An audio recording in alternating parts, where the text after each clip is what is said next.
Voilà, par rapport à la formule du cours. Très bien, CI2. D'accord, je vais quand même rafficher le cours pour ceux qui n'auraient pas forcément suivi.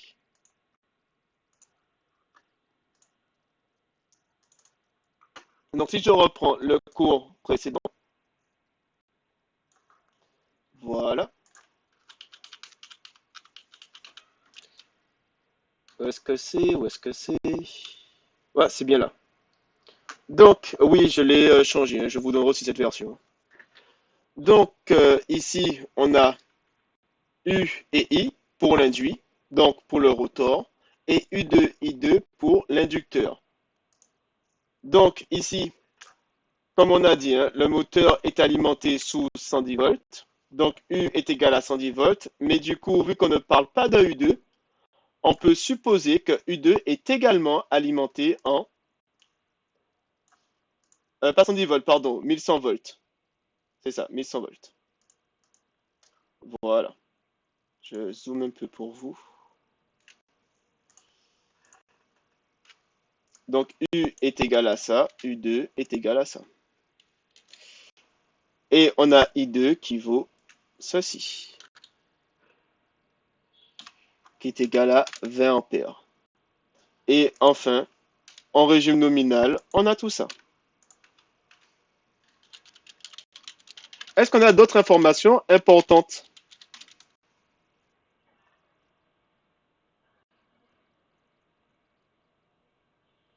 Très bien. Donc on admettra que PJ égale perte constante.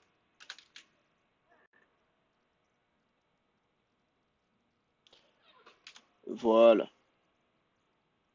Ok. Le TGV parcourt un Paris-Marseille en 3 heures. On le suppose au régime nominal durant le trajet. Donc visiblement, cette phrase-là suppose qu'on travaillera ici qu'en nominal. Et enfin, on a le TGV qui parcourt en Paris-Marseille en 3 heures. Si on a pris les 3 heures, c'est qu'il y a forcément un intérêt. Durée de mise en marche du moteur.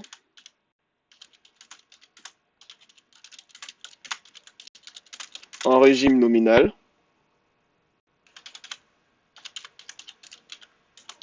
3 heures. D'accord? Et je vais même le mettre juste à côté.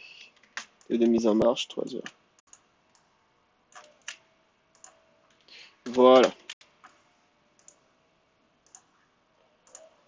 Donc ça, c'était des informations utiles.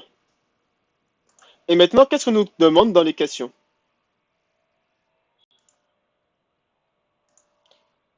Très bien. Donc on va faire un bilan des puissances.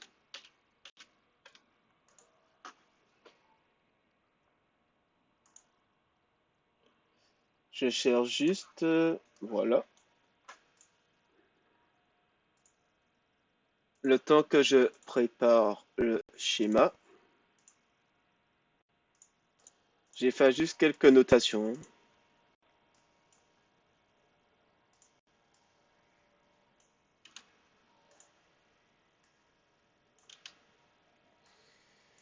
Voilà.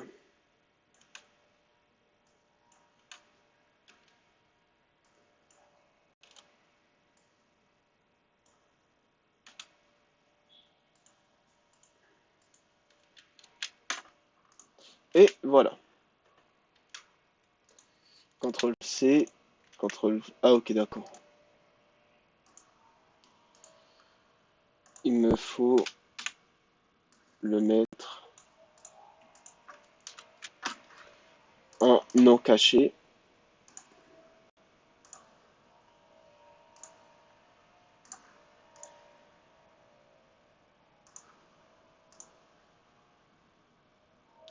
C'est pas ce que je voulais faire. Voilà. Et là, normalement, il devrait apparaître normalement. Même pas. Bon, je verrai après quel est son problème. Pour l'instant, il va rester comme ça.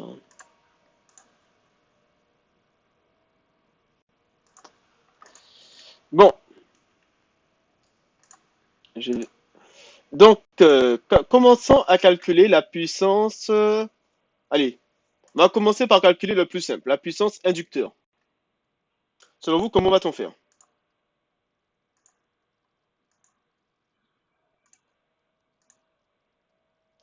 I2 fois U2. Très bien.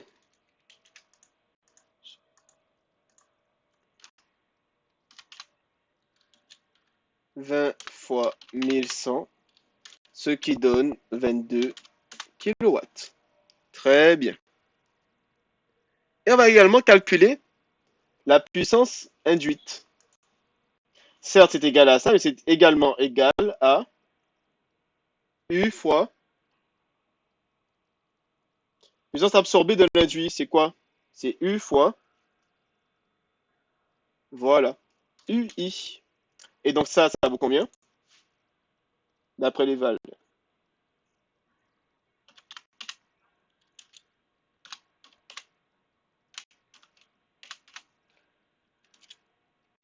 Ce qui donne 728, 400, vas-y, merci, 728 kilowatts. Voilà.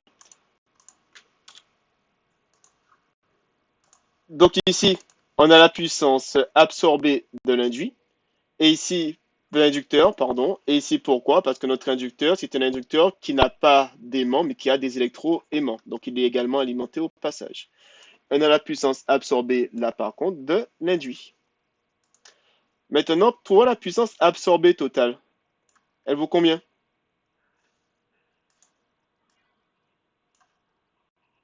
Très bien, c'est égal à P A I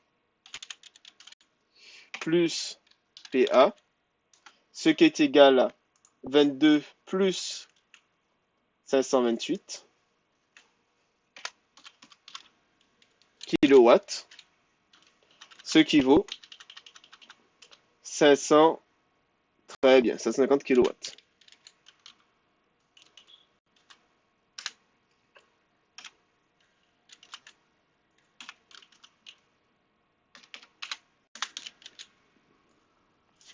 Et voilà.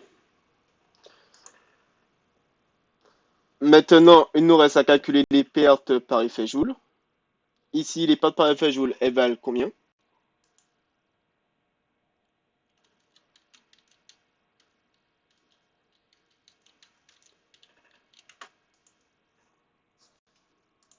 La perte par effet Joule, pour rappel, c'est quoi? Très bien, c'est la chaleur, mais la formule, c'est quoi?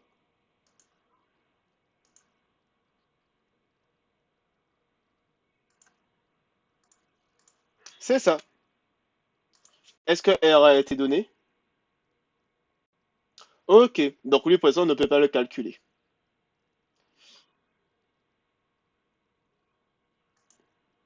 Donc très bien, on va le faire après. Et pour calculer la puissance électromotrice, comment tu as fait?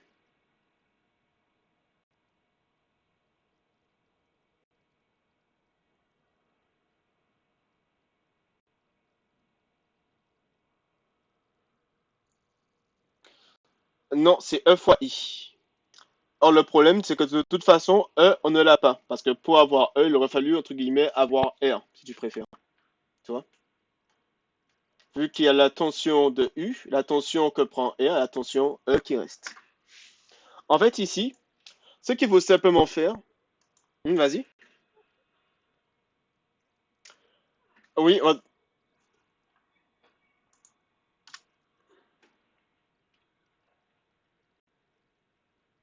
mhm,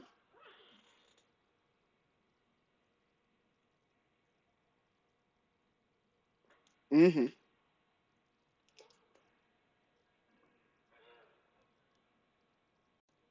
oui,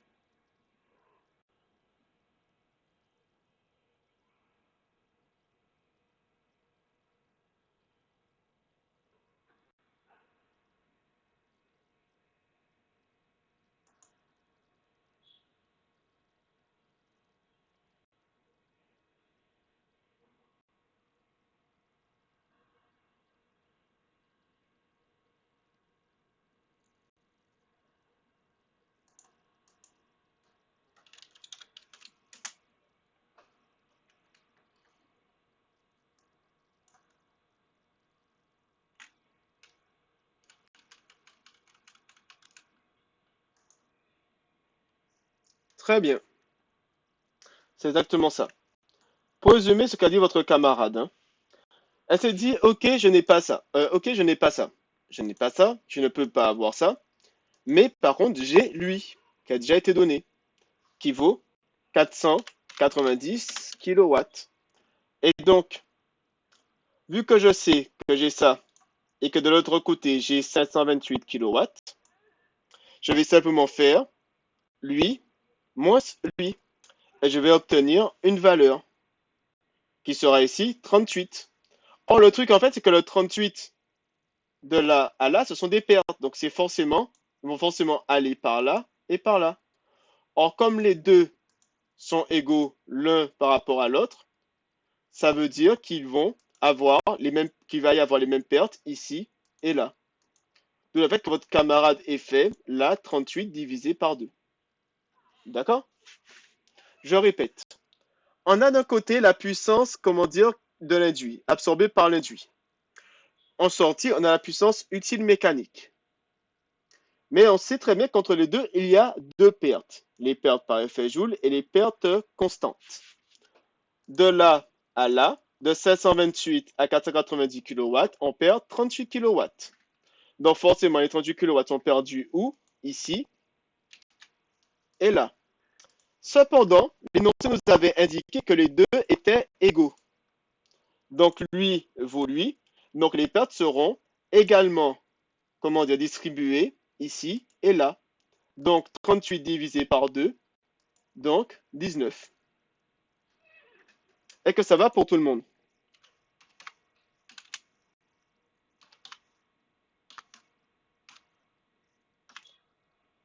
Ok.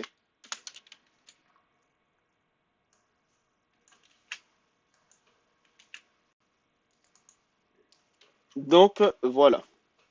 Après, je vous avoue que je voulais expliquer simplement, mais je préfère la méthode de votre camarade qui, elle, a posé son équation et tout, hein. Et donc, du coup, ici, on connaît la puissance électromotrice. Il faut simplement faire lui moins lui.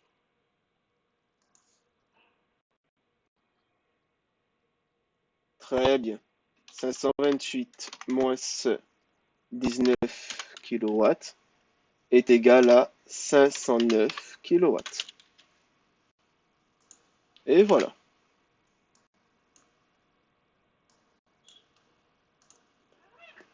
Donc ça, c'est fait. Et maintenant, qu'est-ce qu'on nous demande?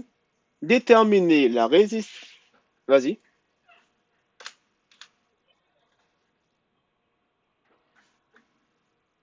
Très bien.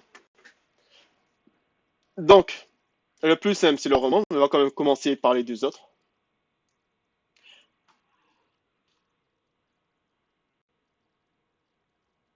Très bien.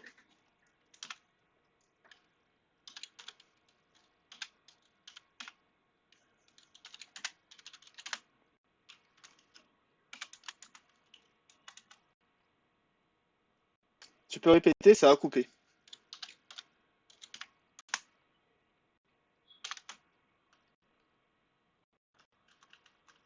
Mhm. Donc, comme a dit votre camarade, pour qu'avoir l'intensité, par conséquent, vu qu'on connaît la formule de la puissance électromotrice et qu'on a la puissance électromotrice ainsi que l'intensité, enfin non, pas avoir la force électromotrice, je veux dire. Donc, on tape la formule qui est là. On forme l'équation qu'on veut bien parce que nous, ce qu'on veut, c'est E et non pas PEM. Donc, E est égal à PEM sur l'intensité, comme a dit votre camarade. Et ensuite, on met les valeurs. 509 kilowatts divisé, où est-ce que c'est? Divisé par, euh, c'était combien? 480 ampères. Et bien entendu, les kilowatts qui sont là, ils doivent être remis en watts. Et donc, du coup, qu'est-ce qu'on obtient? 1060,42 volts. Voilà. Donc, du coup, là, on a E. Il ne manque plus que la phase électromotrice E. Il ne manque plus que R ainsi que le rendement. Du coup, R, comment va-t-on faire pour le calculer selon vous?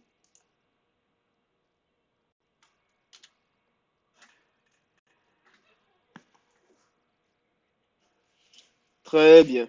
On va partir sur cette formule. E est égal à U moins RI. Et donc, par conséquent, vu qu'on a U, vu qu'on a R, et vu qu'on a... pardon, vu qu'on a U, vu qu'on a I, et vu qu'on a E, voilà. Donc, si jamais... Vas-y. Donne-moi simplement l'équation dans le bon sens. R égale E moins U sur... Non pas moins I, mais simplement sur I.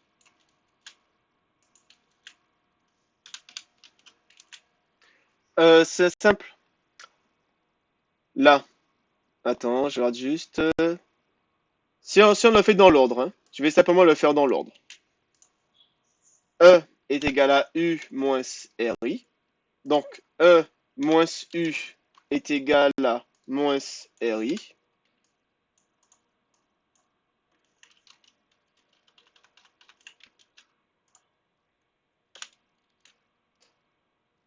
Ah, autant pour moi. Oui, oui, tu as raison. Autant pour moi. Autant pour moi, oui, tu as raison. Donc, c'est bien ça. Et ensuite,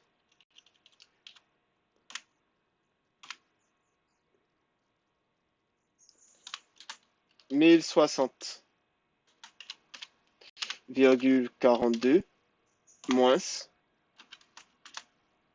1100 divisé par moins 480. Et là, on obtient combien?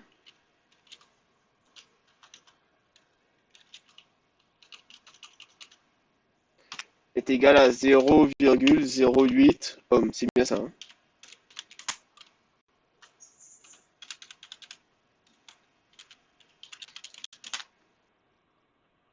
Oui, on aurait aussi pu faire avec les pertes par effet Joule.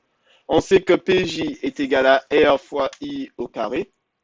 Par conséquent, R est égal à PJ sur I au carré, c'est-à-dire 19 000 watts divisé par 480 au carré. Et voilà. Et donc, il ne nous reste plus que le rendement N à calculer. N est égal à quoi? PU, vas-y, sur, non, PAT. En fait, PA, c'est normalement la valeur habituelle, sauf que là, il ne faut pas oublier qu'on a quand même l'inducteur qui consomme de l'énergie. Donc, c'est bien PAT. Et donc, du coup, on obtient 490 kilowatts divisé par 550 kilowatts. Et donc ça donne combien?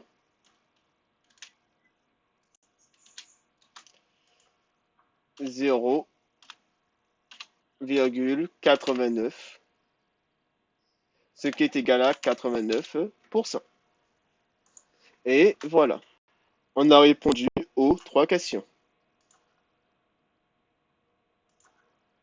En fait, on a répondu aux trois éléments dans la question. Enfin, calculer l'énergie consommée par le moteur durant son trajet en wattheures et en joules. Comment va-t-on faire selon vous?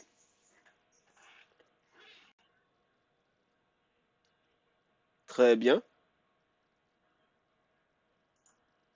Absorbé total,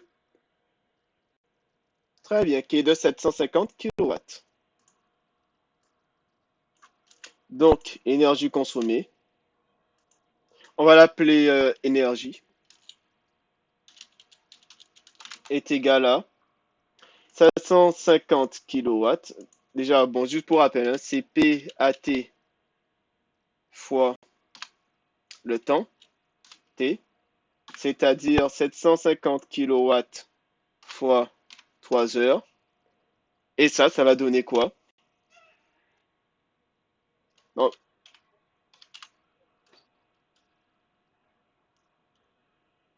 très bien, 1750 kilowattheures. Mais comme on l'avait demandé en wattheures, allez, wattheures. Voilà. Et de même,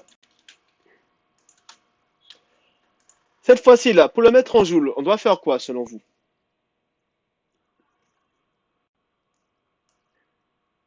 Très bien. Donc, 1600, voilà, watt-heure.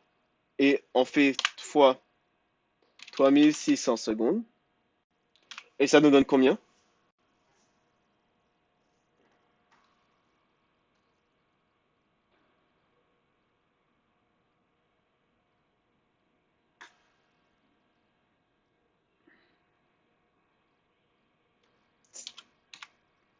C'est 1940, c'est normal.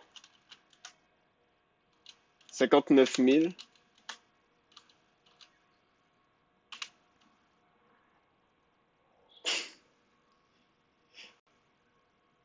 Tu me dis hein, quand je m'arrête. Hein. C'est ça?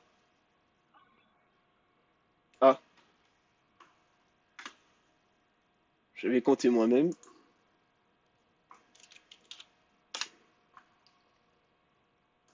Tac, 1600. Ça.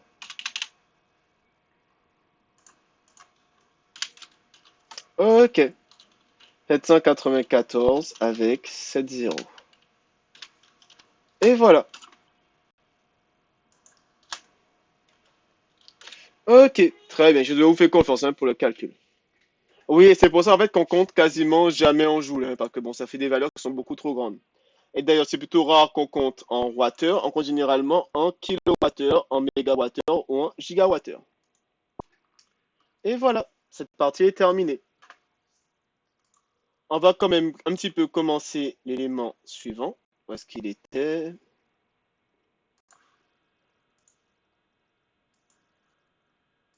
Voilà, tac tac. Et pour celui-ci, je vais quand même vous laisser quelques minutes pour tenter de le faire par vous-même. D'accord?